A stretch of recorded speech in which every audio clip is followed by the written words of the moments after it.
Hey everybody, this is James. And Marco. And Nabil. And this is the Movie Pals Podcast, podcast number 144. Today we are doing, I guess it's kind of like a special today, because we're doing a slightly older film that was remade. I would say it's a penultimate episode of our Francis Ford Coppola Corner, since this is the reason why we did this to begin with. Because we are, of course, the Francis Ford Coppola podcast. Forget those movie friends. The rumors are true. Yeah, the rumors are true.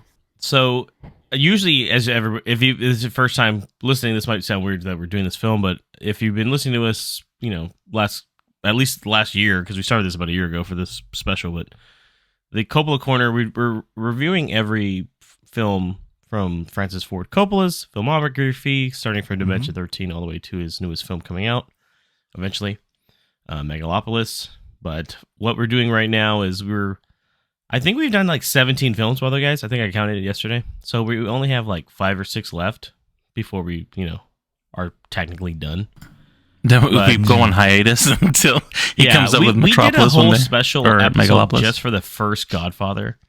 The second one we combined with another movie, and the thing was that I think that movie overtook the other main movie. So it's like these ones are kind of big. So it's kind of like maybe we should talk about these a little bit more and give it more time. Yeah, as there's usually a lot of things going on with these films. So we thought, hey, for this one we'll just go over this. And the nice thing is that the movie, if you haven't figured it out from the title of the podcast, is that we are doing the Godfather Coda, the Death of Michael Corleone, which was the 2020 director's cut release of The Godfather Part 3, basically, that came out originally in 1990. One thing we do want to let you know... Oh, sorry, go ahead, Marco. Oh, which almost kind of sparked our whole idea of doing the Coppola film. Yeah, because it was released in 4K, and it was like, hey, we'll get into it, but it's one of those things that it's kind of like, hey, let's, we almost actually, before we had done the Coppola Corner, I think we had even planned maybe just doing like a marathon with all the Godfather films at one point, which now that I think about it would have been fucking insane because of how long these movies are. Yeah, but we did the Lord of the Rings. I mean, we can do it, right? But we've done every Fast film, so I think we did do every Fast and Furious film too. Actually, all in one. You see, nowadays, I don't think we would have done that. We would have probably split them up. Yeah, because that's just crazy. I think we literally did like 8 or 9 films. Same with the Harry Potter stuff. By the way, I'm like, oh my god, there's so many movies, 8 of them. But I mean, those are movies I'd actually probably rewatch at least. So we get back to certain films, and it's like I think we've done a few marathons where I'm like, there's a reason why I don't binge watch these things, God. And I mean, the Fast and Furious ones was one of them. I was like, oh my god. There's a reason I haven't seen any of those movies in a long time since. Yeah, and it's funny though. It's like the new one's coming out. I'm like, I'm okay. I don't need any rewatches. I'm just gonna jump right into Fast 10. Don't worry, you have the legacy trailers out there to give you a recap of it. Yeah, you can watch those. What are those ones on YouTube? It's like Fast and Furious franchise in 3 minutes or less. Like, okay, that's cool. Tell me more. That's all you need. One thing I do want to say though before we get into our review of it is that we are just gonna do overall spoiler on these. Much like the other Francis Ford Coppola films, it's kind of hard to not discuss certain things, certain aspects if it's something that stood out to us. So we will be. I don't think anything is crazy spoilers. I mean, you'll know when we're talking about the end when we get to spoilers, such and like that. But for the most part, it is an overall spoiler warning. So if you haven't seen it, check it out first, and then come back and listen to us. So without further ado, let's jump into our Francis Ford Coppola Corner. Well, it's The Godfather Coda, the Death of Michael Corleone. I felt that it could be provocative and a refreshing change. Also, I like the idea that Coda means that. It means a wrap-up or an illumination of the first 2 films, and that appealed to me very much. So what we like to do before every film is that we kind of bring you back around with us to verify and see what happened with Coppola between the last time that we did a review on it, which was the last pod, and today. And the nice thing is that, as opposed to last time for New York Stories, which was 1989, I didn't have a lot of info on that. This one I have quite a bit of info to let you guys know about. So, obviously this is one of the bigger films in his filmography. So, Coppola felt that the first 2 films had told the complete Corleone saga. He intended Part 3 to be an epilogue to the first 2 films, a dire financial situation initially caused by the failure of One from the Heart from 1982. If you guys all remember, we definitely knew that one bombed big time. So, Yeah. no, I mean, it's funny that they write this, by the way, just jumping in before they, I mean, like, dude, he had like 6 movies in between that just bombed, so I'm like, what is that? But, A lot of financial issues in all his films. yeah, that was the big one, though. He's like, goddamn Raul Julia. So that compelled him to take up Paramount's offer to make a third installment. Coppola and Puzo preferred the title The Death of Michael Corleone, but Paramount Pictures found that unacceptable.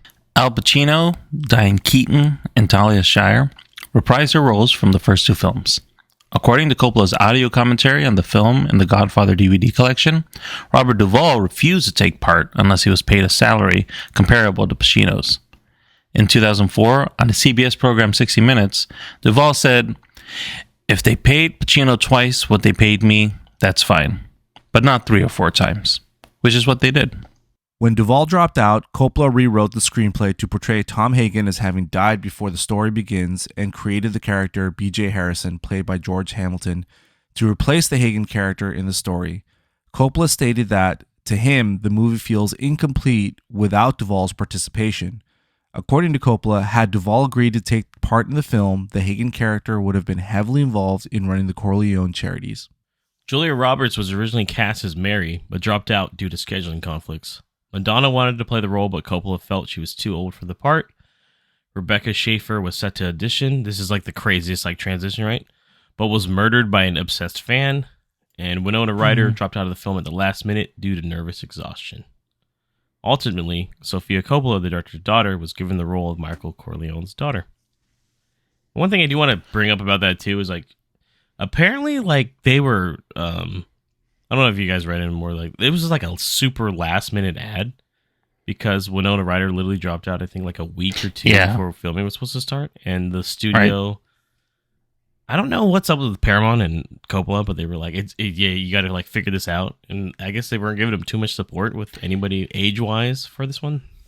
And he didn't find a lot of people he could trust either, so he just decided that his daughter would be the best option. I know a lot of people shit on her performance, including me, but it's I guess she reluctantly even accepted this. She was last place to calling a favor for it helps that. explain things because it's he did have 3 or 4 runner-ups before her, and it's when you got no one else, it's well, shit, trust family. Especially and if you read about the Rebecca Schaefer thing, it's kind of fucking nuts too. By the way, she was I think she was the front runner originally too. So, Winona Ryder. I mean, I wouldn't blame Sophia so much as the writing. Even she's a newer actress in this case. She's not even really an actress, really, if you think about it. No, not really. Yeah. So I think there's more to it than just her. While not as critically acclaimed as the first 2 films, it was still commercially successful, earning $136 million against a $54 million budget. The Godfather Part 3 went on to gather 7 Academy Award nominations, including Best Director and Best Picture. The film failed to win any of these awards, which made it the only film in the trilogy to do so. In September 2020, for the film's 30th anniversary, it was announced that a new cut of the film titled Mario Puzo's The Godfather Coda, The Death of Michael Corleone, would have a limited theatrical release in December 2020, followed by a digital and Blu-ray release. Coppola said the film is the version he and Puzo had originally envisioned, and it vindicates its status among the trilogy and his daughter Sophia's performance. So with that being said, let's get into our review of The Godfather Coda, The Death of Michael Corleone. Let's stop here for a moment to let you all know about Newsly. Newsly is an all-in-one audio super app for iOS and Android. It picks up the most trending articles on the web on topics you choose at any given moment and reads them to you in a natural human voice. For the first time ever, the entire web becomes listenable, all in one place. Browse articles from topics you choose and start playing. You can follow any topic as specific as you like, from sports, tech, business, science, Bitcoin, or heck, even the Kardashians. Newsly will find you the latest articles and read them to you aloud. They even have digital radio. Did we mention they also have podcasts from over 80 countries? Well, they do, and guess what? The Movie Pals podcast is there too. I started using Newsly as my default podcast player, and I can't think of ever going back. Download and use Newsly for free now from www.newsly.me or from the link in our description, and make sure to use our promo code TMPALS. That's TMPALS ALS to receive a 1-month free premium subscription. Newsly, stop scrolling and start listening.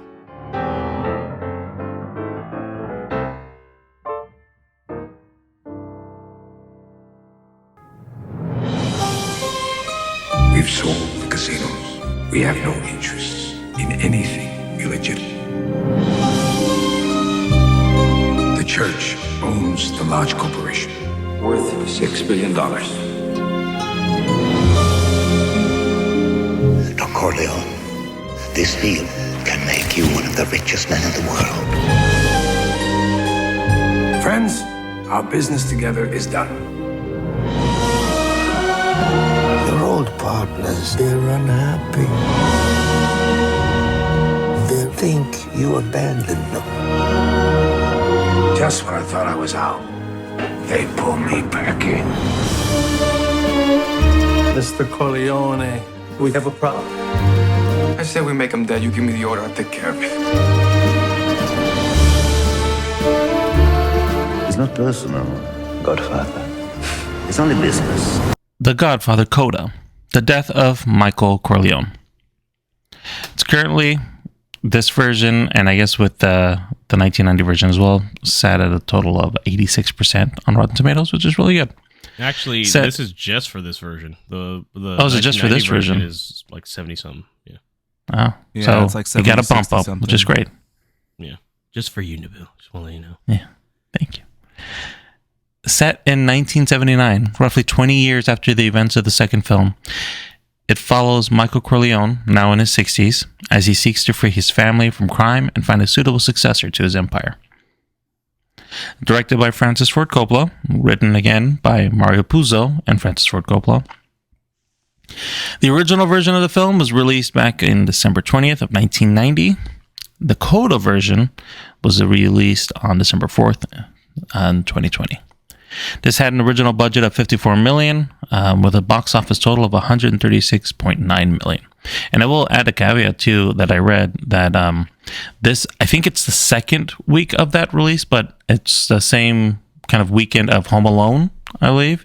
Yeah. So it still fared comparatively pretty well. Home Alone did better by about rated 15 million, film, but it also had especially, too. yeah. So I think that from a number standpoint, that's still pretty good.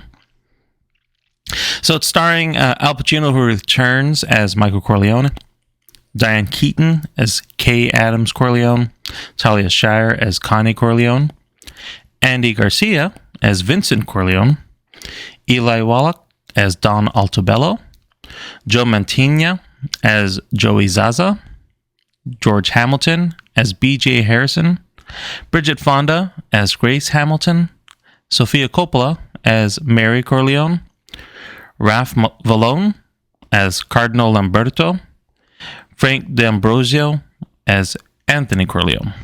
So, before we go into this version and we talk about all the whatever differences we can kind of glean from it, if any, let's talk about the original Godfather Part 3. James, I'm going to start with you. Yeah. I'm assuming you have, but have you actually seen this film before? And the original version, and if you have, what were your thoughts on the original before we go into this? I've seen the original version, which was part 3 at the time. Obviously, I think I've seen it two times before, probably like the original, and then when they came out on Blu-ray. So I'm one of those people that I've never really had a huge issue with it, I guess, compared to most people. But I remember liking parts of it, but there's parts of it that obviously stick out a lot in that original version as well, especially pacing wise, I think. So overall, I didn't have an issue with it as bad as some people did. So yeah. And Marco, was this your first time watching, or have you watched Part 3 before at all, the original Part 3, or is this kind of your first expose to Godfather Part 3 in general? I've seen the original before. I saw it a while ago. I actually remember seeing the trailer for this in theaters and the movie posters, and I didn't get what the big deal was. Yeah, because I saw Home Alone in theaters. You probably saw it on release day. Yeah. So I was still in diapers, probably still, cause yeah. In fact, I think My dad was a huge fan of the Godfather franchise, and we just never got a chance to go see it. I think they loved going to the movies with me and my brother. They probably thought that this was something that my brother and I probably wouldn't have liked, and at that age, they were probably right. But yeah, I thought I was going to be the minority here. I'm with James. I don't hate, or I didn't hate the original Part 3.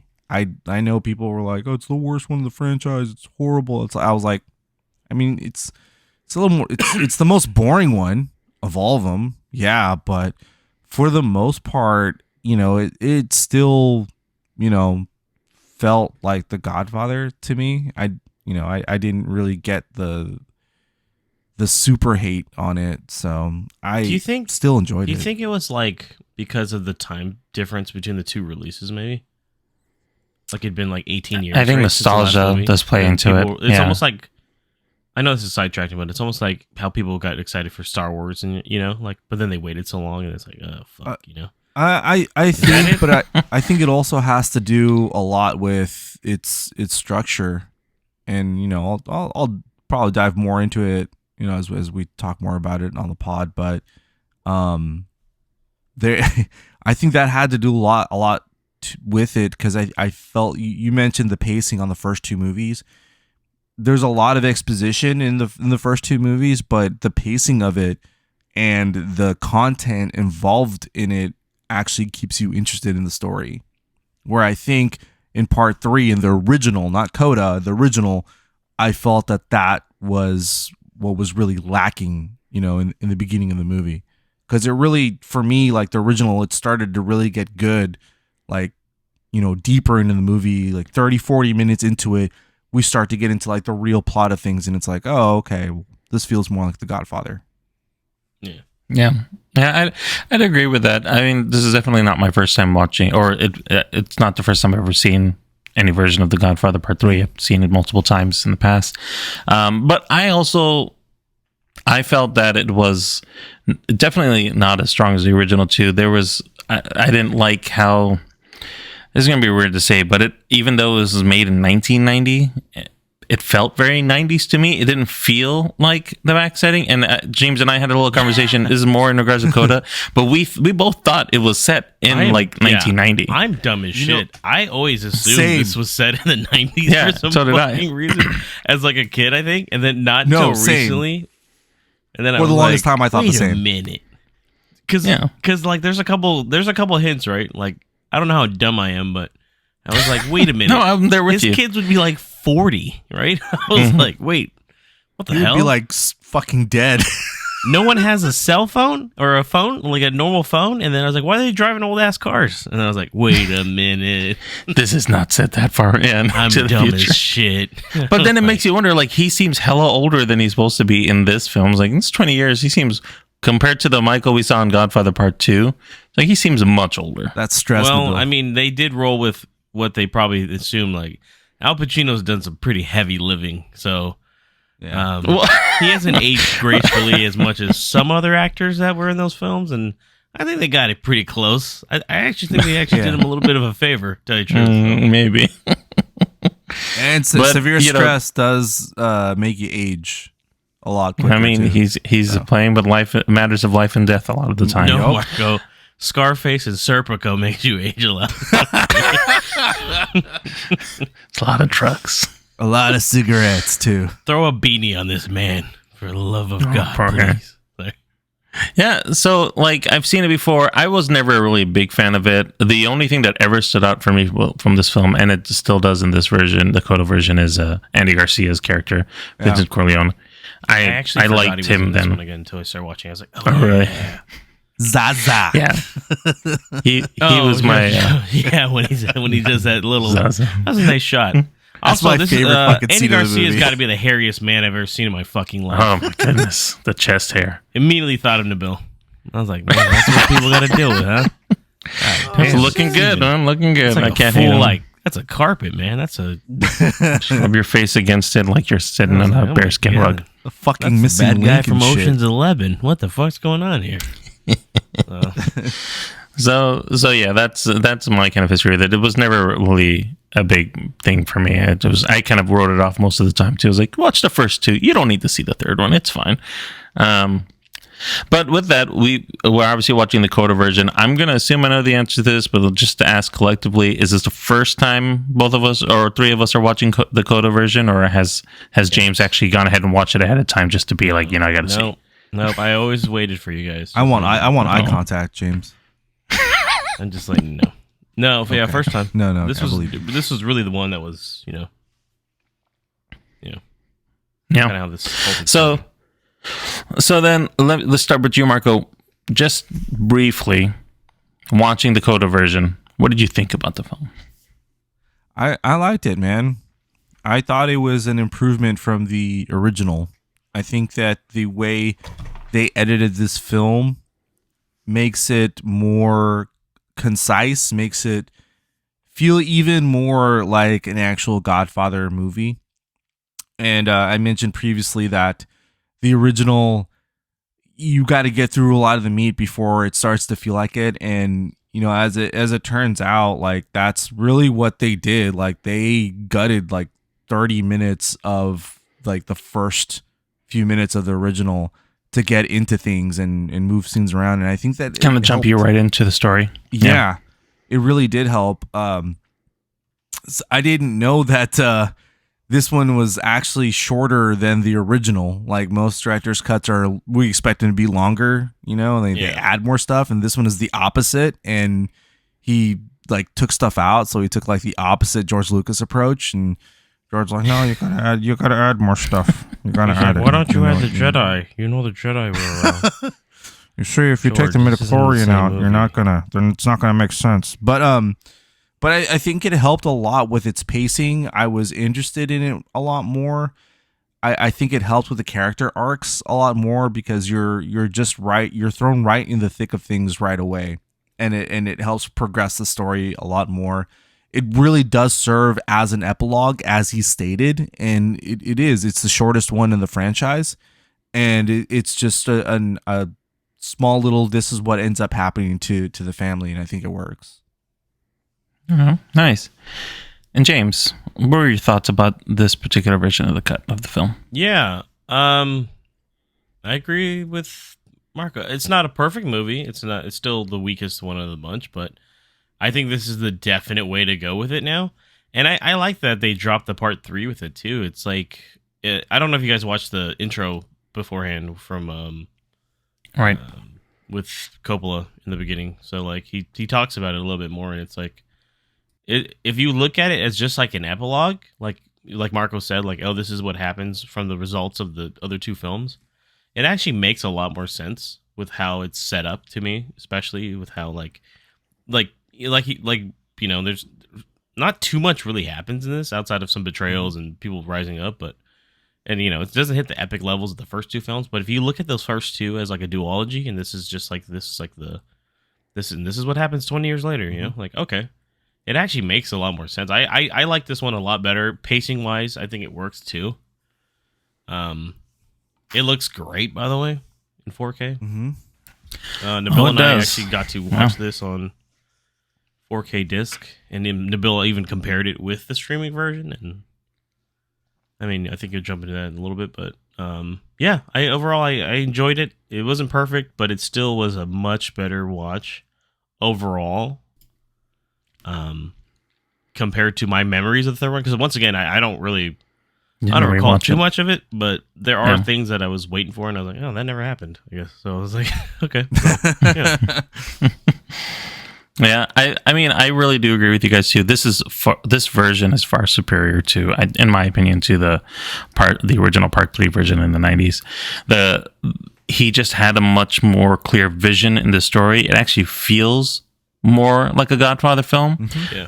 It doesn't feel like, the Godfather series in general, compared to some other mafia movies, it's much more about the politics involved than it is about the violence. And there is aspects of violence, of course, but how they got up to that and the wheelings and dealings about, everybody's kind of end result of what they want out of this. That's what they've always been about. And Part 3, the original one, from what I can remember, it had that, but it just seemed like I never understood the motivations of everybody in there at first. And in this film, it just feels much more clear, like what Michael's trying to do, what Vincent's trying to do, what the It's much more the in line Vatican with is the other doing. two, would you say? Nabil? Yeah. Like, and like Marco said too, like it feels more like a Godfather movie to me. It does. It parallels in the other two movies as well, and it's almost like kind of like a future reflection of the combination of the first two films, like with you know what ends up happening to Michael Corleone. He suffers a stroke, whereas his dad suffers a heart attack, and mirrors that.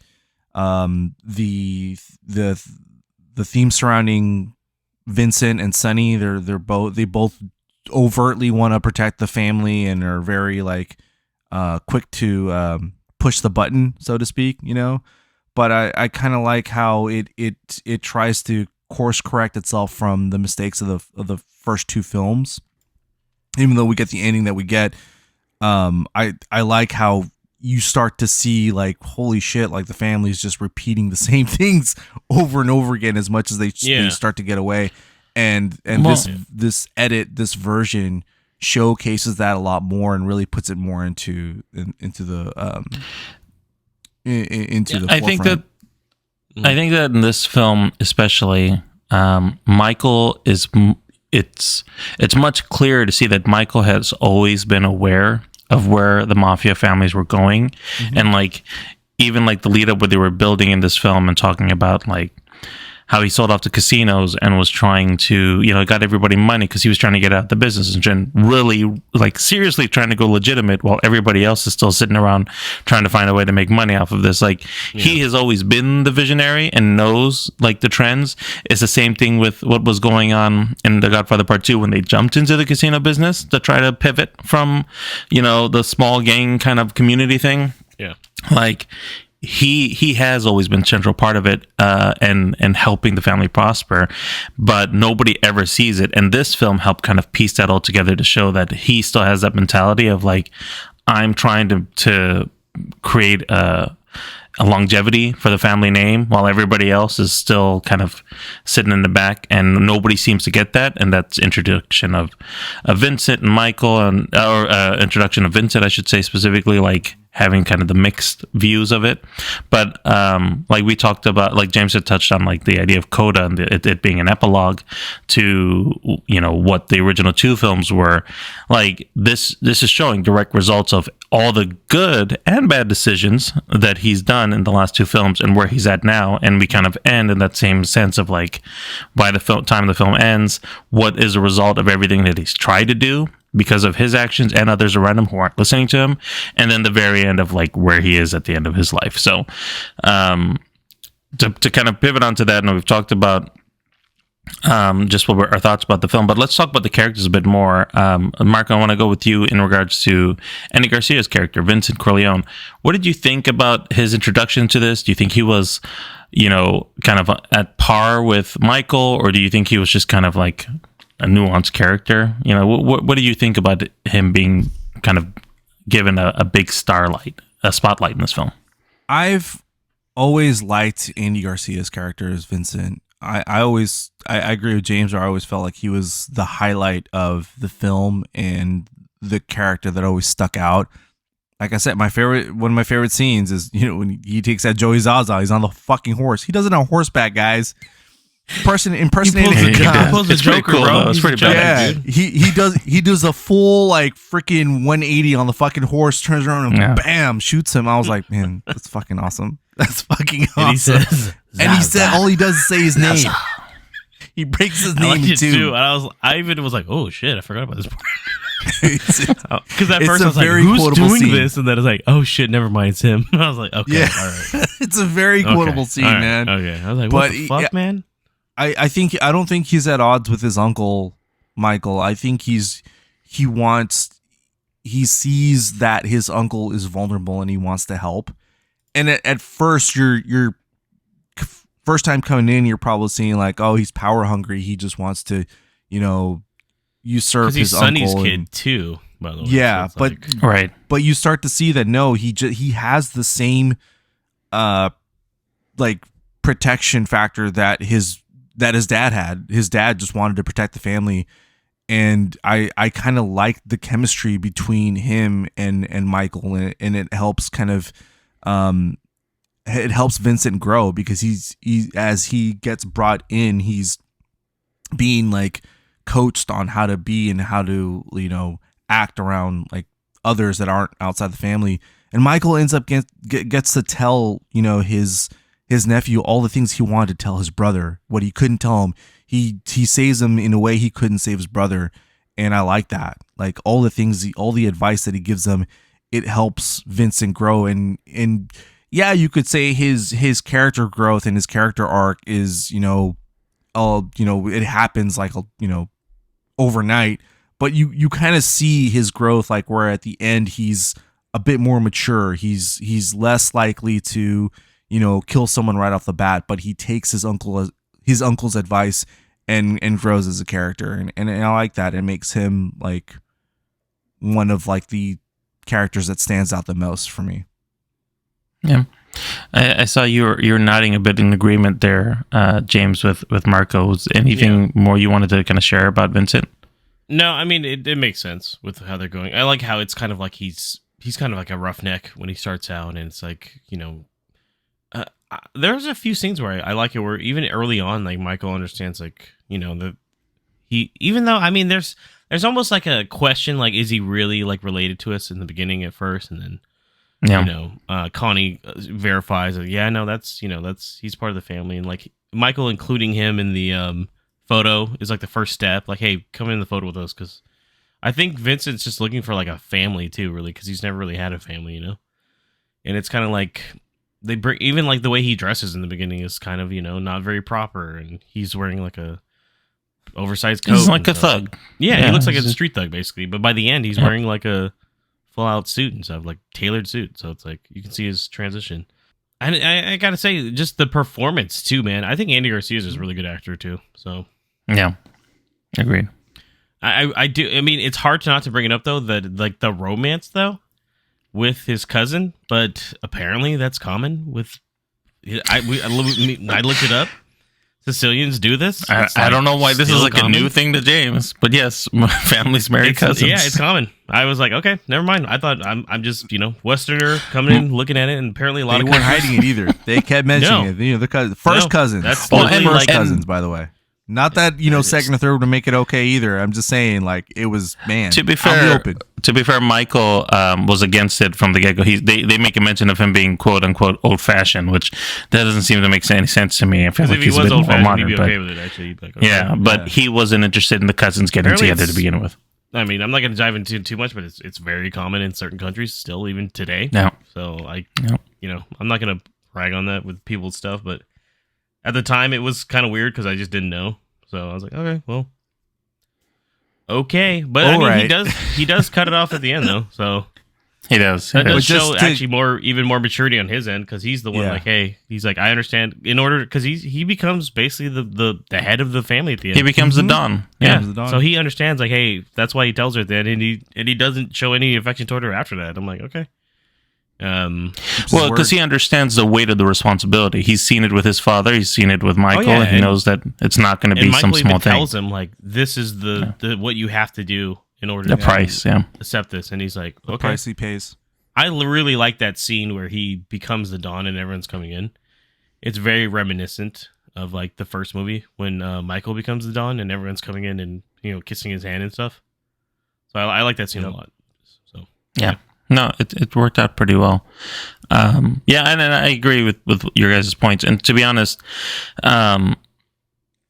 he still his character arc was much more clear here too. You know, there's a kind of side thing about him being a double agent, essentially going undercover with Altabello and his family to try to figure out what they were planning to do. And you know, this is a lack of clear memory because I haven't seen the original Godfather Part 3 in quite some time, but I remember there was a lot of confusion of like whether or not he really was falling in too deep on both sides and was going to betray Michael up until like the very end. And so I knew that I was confused. I remember being at least confused back when I'd watched the original film, but watching this one, it's very clear. Like, no, he's he would never do anything to Michael. So I do like that this kind of, at least for me, clarified it more. Going in more on that, Nabil, I like that they learned from their mistakes and knew that their enemies would try to, force them to betray like a family member, and that's a trap. Yeah. And I like that he gives them that advice and like, they're gonna tell you to betray me. It's a trap. Act insulted. And I'm like, dude, I like that. Right. Yeah. Yeah. Let's talk about the main guy, Michael Corleone. Do we feel like this 20-year-old, past version of him from the original film is still the same Michael? Do we feel like there's a change here? James, how do you feel Al Pacino did with bringing back this character after so long? He does really good. It's one of those things where he's older, and I think he understands that, like you guys said, the way that the world is moving and the way that they're doing things needs to change. Much like in the second film when they had to change things, this is like another turn for everyone, and he's wiser, but he's also, because of all the things that he's done, it has left him with almost practically nothing, especially by the end, And I think they do a good job of kind of conveying that, like, he's a very sad man if you see these scenes where he's just by himself, and I think that's why he attaches to Vincent to a point. He's he's not very close with his own son, Anthony, And even Anthony was doing things that his dad wanted him to do, and then he eventually becomes an opera singer, and he's like, and he only reluctantly even does that because his mom kind of just kind of cuts in to kind of be like, hey, this is what he really wants to do. And I think Michael's out of options at that point, and it's like he's just like, he's not trying to push his family further away. Yeah, he seems close to his daughter though, but it's also because she's the youngest, and I think it's one of those things where I think Al Pacino does really well in this film with his acting. Like he's, he yells a lot, and he does he's a typical Al Pacino. Every time I try to get out, they keep bringing me back in. He's like, what? Especially the scene where he's a stroke. I know it's not supposed to be funny, but I don't know. Kind of chuckled a little bit. It is a bit intense. I was like, this seems a bit overdoing it, but okay. Is he fucking around? Oh, never mind. He's really hurt. Okay. I think his scene at the very end, too, we'll talk about later, is really good. I liked very powerful. Yeah, the silence of it too, and I was like, "Oh shit!" So, I thought it was solid overall. Yeah. What about on your end, Marco? Did you feel any stronger connection with Michael in this version? Did you feel a bit sympathetic to his struggles over the last few years since we've seen him? Yeah, similar to what James was saying. He's basically everyone close to him has either died or left him, and again, that's one of the things that he's trying to have Vincent learn from the get-go. Like, this is the price you pay, is everything that's close to you that you love, you have to separate yourself from that, because otherwise you're gonna end up hurting them, or they're gonna end up getting killed. And he wants the future Don to learn from those mistakes, to learn from everything that Michael has had to pay to keep his family successful and safe, because he knows that he's going to end up alone, and he wants to kind of prepare his nephew for that. And it makes him kind of sad that he's done all these things. He's pretty much on the brink of getting his family out of criminal organizations and out of organized crime and into, I guess, quote unquote legitimate society. And what was it all for? I think he even says that at some point in the movie. What was it all for? If he's got no one there to share it with, or if he ends up being completely alone. And after seeing him go through his journey, you see him from Godfather 1 being surrounded by family, surrounded by people who love him and adore him, to just being completely fucking isolated is just, it's tragic, It just leaves you kind of feeling almost bad for the guy. There was a scene that I felt like really summed up Michael's character. It was a scene where I had to pay more attention because the disc froze when I was watching it.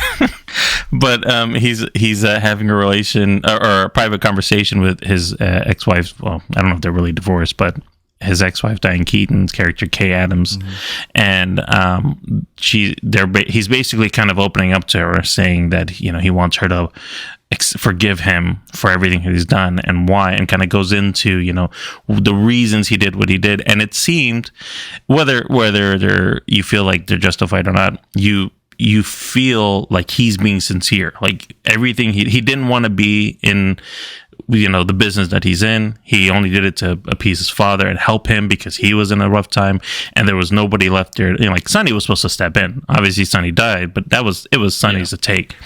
But they couldn't trust Fredo, so he had to do it. And then he goes on to about the next film, and his family was at risk, and what was he going to do? He had to do it.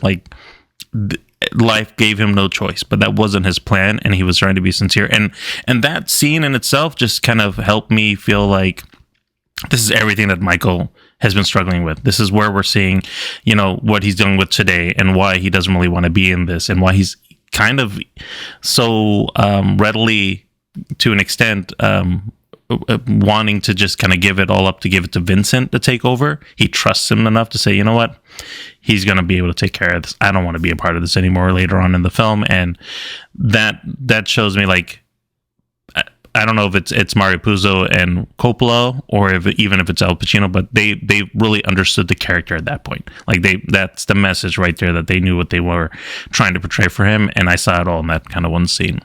Yeah. And then we have a lovely Mary Corleone, Sofia Coppola. I know we talked about her a little bit at the beginning about some acting things. The original film had a lot of Sofia in it, and so like Mary is young.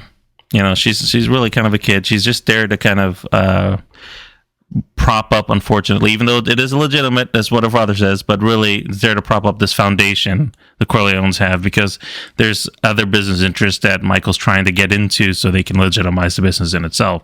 And Mary's questionable about that. She doesn't fully trust her dad. She doesn't, but she wants to do good and do right by him and her mom. So she's there. And there's just obviously the relationship with her trying to hook up with her cousin, who she initiates and is really interested in, more so than Vincent, and he kind of falls into it. But what do we think about Mary's character in this film as a whole? James, do you feel that there's an ending scene that we can talk about, of how this all plays out, but do you feel that we get enough of her character in this film? I know that they've cut some scenes out of her. How do you feel that she was portrayed in this cut? They do a better job of kind of maintaining her, because Sofia Coppola can't act to save her life, right? Let's face it.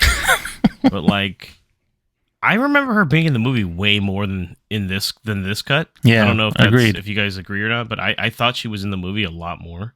They definitely trimmed down some of her scenes, or a lot of them, I think, which is fine, because I think that would have just kind of got in the way of the main plot, because she's not very important until the very end, to tell you the truth, just because then it ultimately is pretty important because of what it all kind of means, But for the most part, I think it works pretty well in the Coda cut, at least for what she's used, as she's not into much of it, tell you the truth, which was nice for me. Kind of, I was like, oh, okay, because like I said, I don't know how much they even cut, because there's so much. I listed some stuff for you guys to look over, but it's not like you have to talk about it. But it's there's a lot of little things that they cut, little things, added different scores to certain parts, and so a lot of it I know that they did do with her parts, they did cut some of it. So I'd be interested to see exactly what they did, but it worked. So.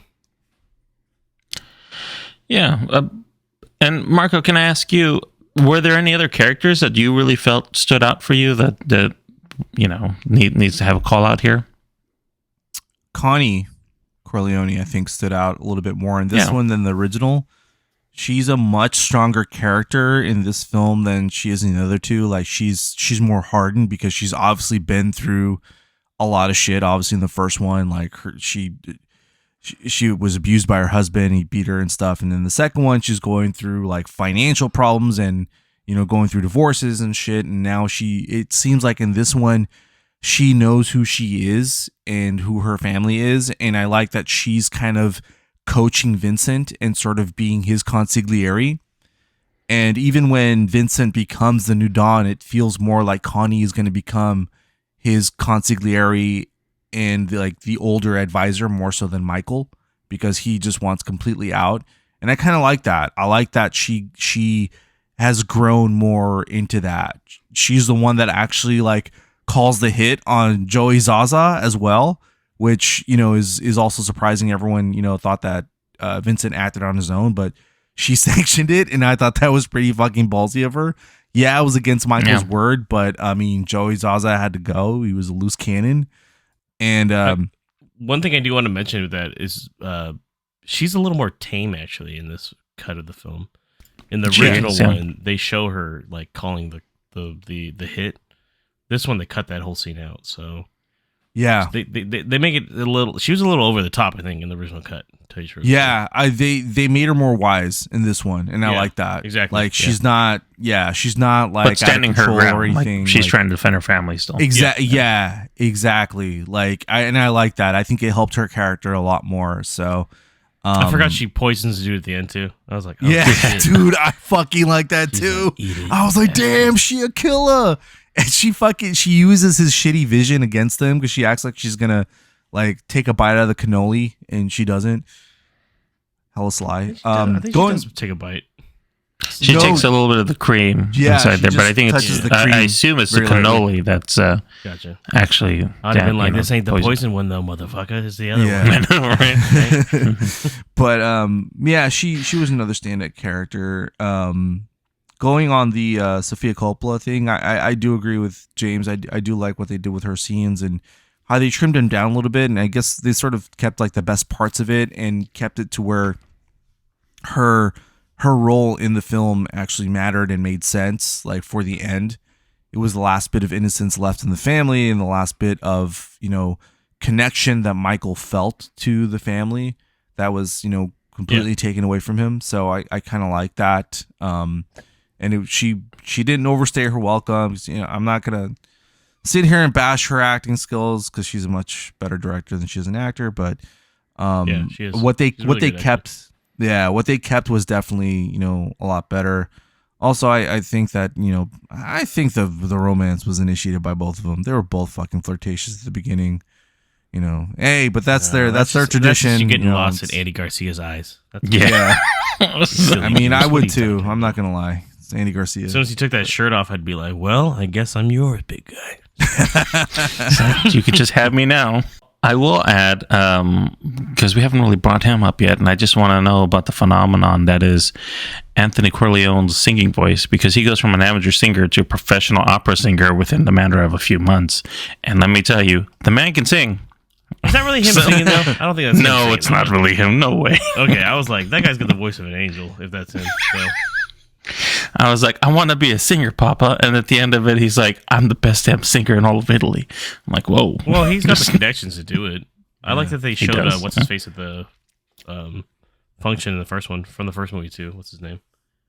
Goddamn, the actor guy. It's the same guy that sings at the wedding.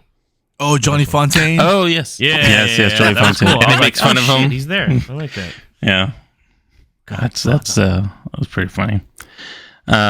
But yeah, I mean, I feel that a lot of the characters that mattered in this film to the plot got enough, more time and more significant scenes, in this film compared to the previous cuts where there was a lot of, because again, it's all about the politics, but you can get that all muddied when you're spending too much time with one particular character who's like, what was the point of that? Or it gets lost in whatever communication. Just like even the opening scene with Michael and the Archbishop, right? When they're talking back and forth, that scene is such a pivotal scene of setting up the plot, that where it was before, if it was set kind of in the middle of the film, it made it more clear for me what was going on and what was the purpose of everything that was going on, having this at the beginning of the film.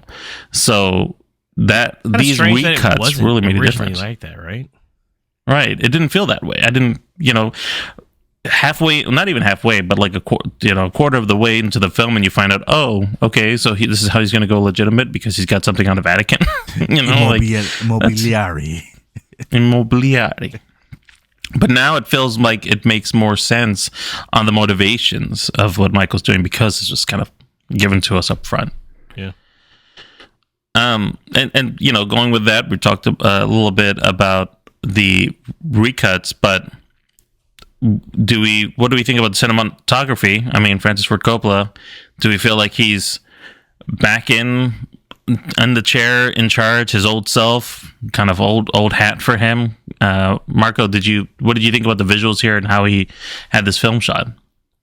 I think this one, it's not as strong as the first two films, but I think he still uses some shots that are very similar to the original Godfather films. Again, this edit feels a lot more like a Godfather film because of the way it's edited, and he uses more of the scenes that are similar to the original film. James mentioned the scene where Vincent is getting named the Don, and you have the kissing the ring, and it's shot different, but it's almost akin to the first two times when you see that happen, and obviously it's in a different location, but still that shot is still kind of similar to how Coppola set it up in the first two films. You have the scenes in Italy, man, kind of stand out. You see the countryside. They're back in the homeland. I feel like those scenes stand out the most. The opera scenes aren't that bad. You have the drama going on with the play, and then it's juxtaposed with what's going on with like the bodyguards trying to get to like the assassin. I felt like those shots were handled pretty well. There's a shot where it spooked me out, but it's like the fucking assassin. I think his name's Mosca, which means fly in Spanish, by the way. And he's got this weird looking face like he's fucking dead, and he's faking it, and then he stabs the fucking bodyguard. I kind of like that shot. It's fucking freaky, man. Yeah. So Yeah. Nothing too like grandiose like the previous films, but still very Coppola-ish, and I think it's still pretty good. Yeah. And James, what about you in regard to either the cinematography or even how they kind of changed the score around a little bit? Do you feel that there's been an improvement there? Yeah. Either with this cut or I can't tell else? where the hell they changed the score because I just don't know it that well enough. But looking at it overall, once again, if you just go that 4K disc, it's fucking amazing. I think it's a return to form cinematography wise. This thing looks great. Yeah, so it's great.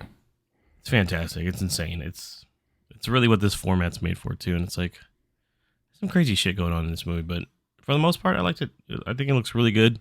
It's this best looking movie probably in like 10 years compared to everything else. No offense to Cotton Club, which I think had some times that it looked good, but yeah, I liked it a lot. And the music score, it's they bring back the theme song too, and it works so well. His son sings it for him. So. Yeah, his son actually sings it for him, which is nice too to hear Anthony. Yeah, just sing I the like that actual scene a lot, song. by the way. And he's super sad because I think they played that during his wedding, right? Yeah. And he has flashbacks of his first wife. Yeah. Mm-hmm. Apoliana. He's like, this is where I was from. Sorry. My This was family. my first wife. Ah! Sorry. And then she died. And let's talk a little bit about the ending scene, which has a slight change. I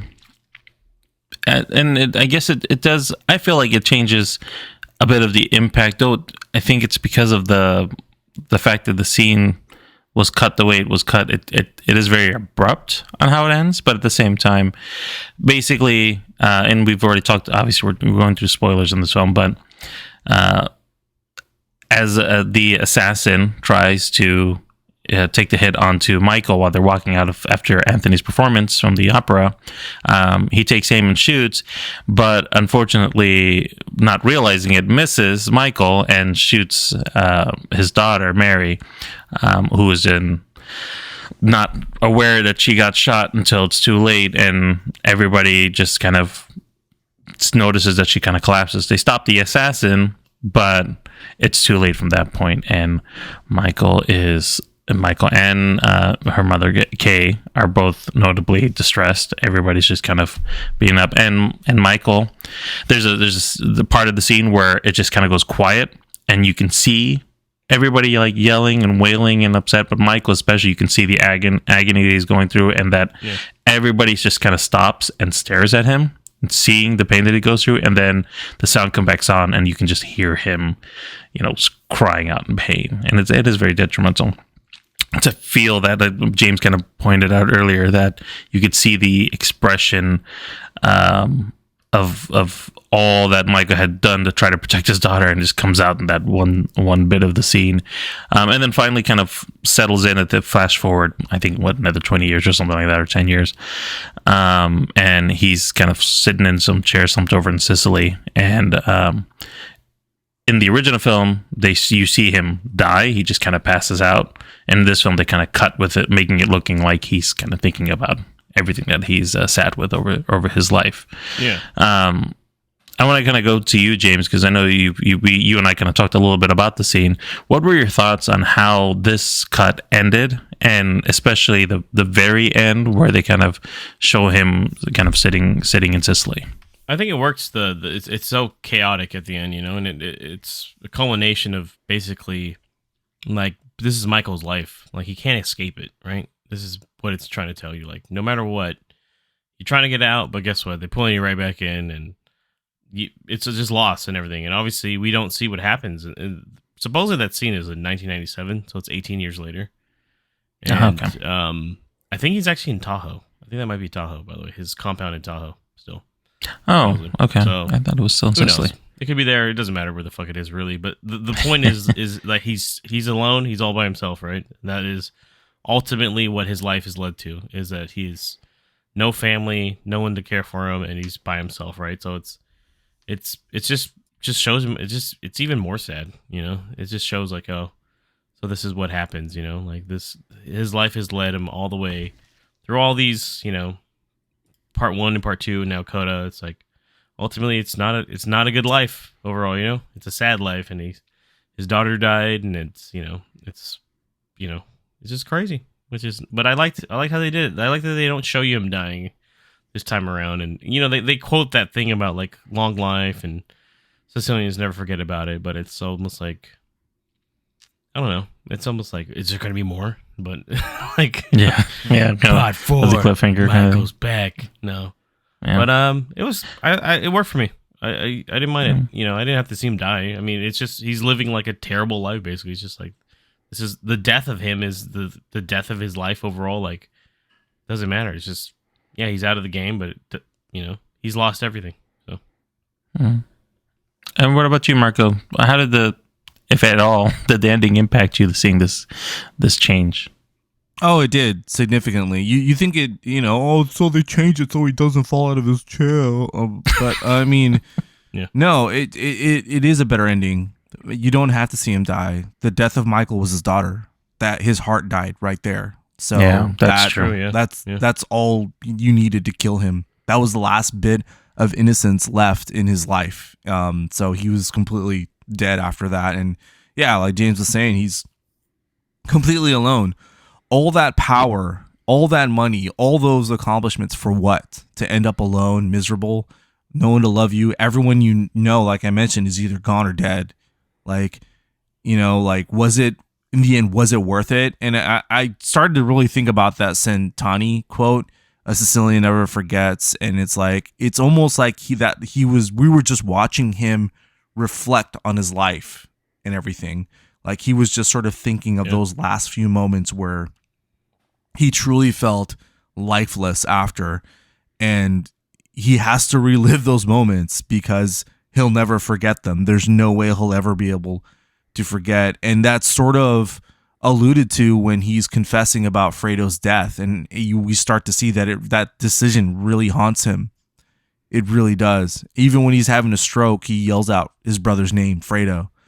And so now, like, it's all these decisions that he has to live with, and that are going to haunt him for the rest of his life. He is completely lifeless. So for them to cut out him, like, falling out of his chair and dying, I think was great, because I mean, there's nothing left of him really, at this point.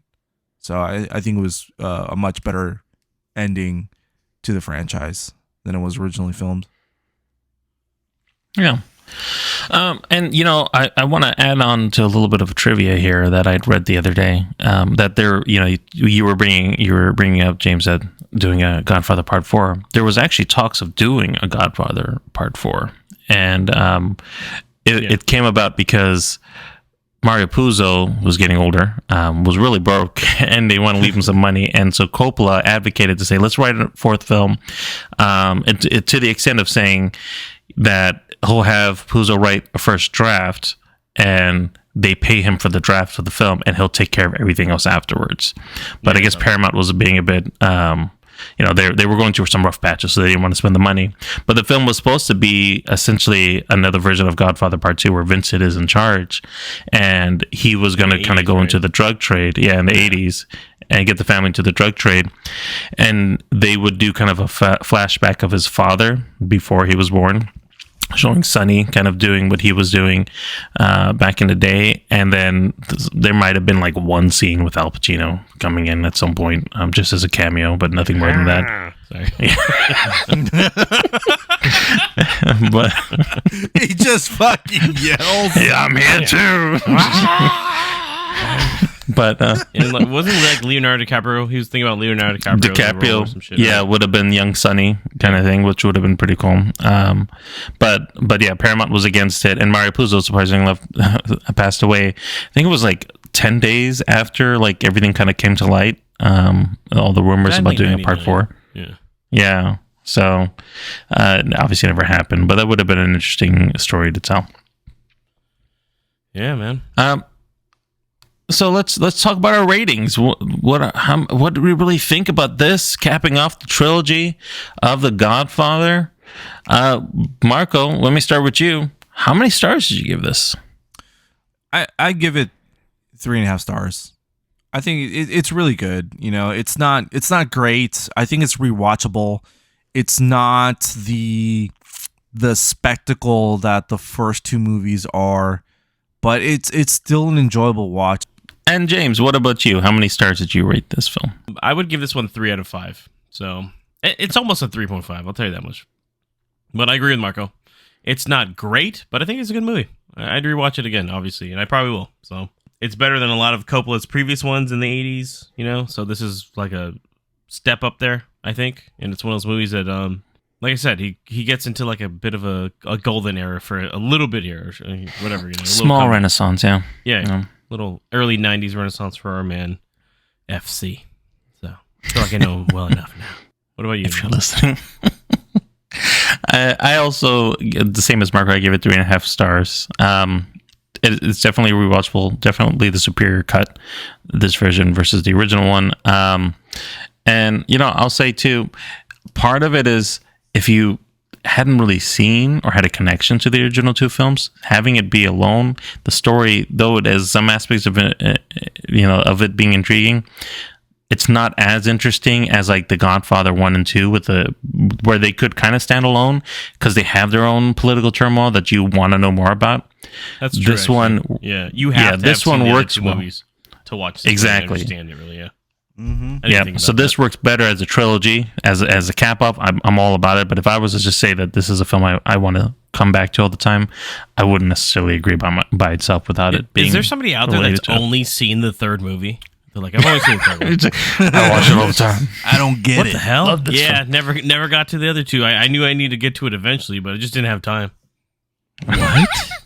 What the hell? There's always someone out there. You know that. Yeah, I guess. Leave a comment for us. Let us know why you do it. Let us know why you do it. We need to understand. No, Bill needs to know. He's going to be lying This is awake my at life night. now. I don't fucking get This it. is my life. All right, so that is the end of the pod then, for the most part. I just do want to let everybody know, thank you for listening. Marco, let them know how they can reach us. Listen and follow us on your favorite podcast service. Trust us, we're literally on all of them. Just name one and you'll find us on there. But for a quick link to all our socials, visit us at linktree/moviepalspod. Thank you, and make sure to smash that subscribe button so you'll never miss an episode. Make sure to also stay tuned for our next episode, episode 145, where we'll be reviewing the new Creed film, Creed 3, as well as Bram Stoker's Dracula for our next edition of Coppola Corner. Thank you. And until next time, this is James. And Marco. And Nabil. Have a great day.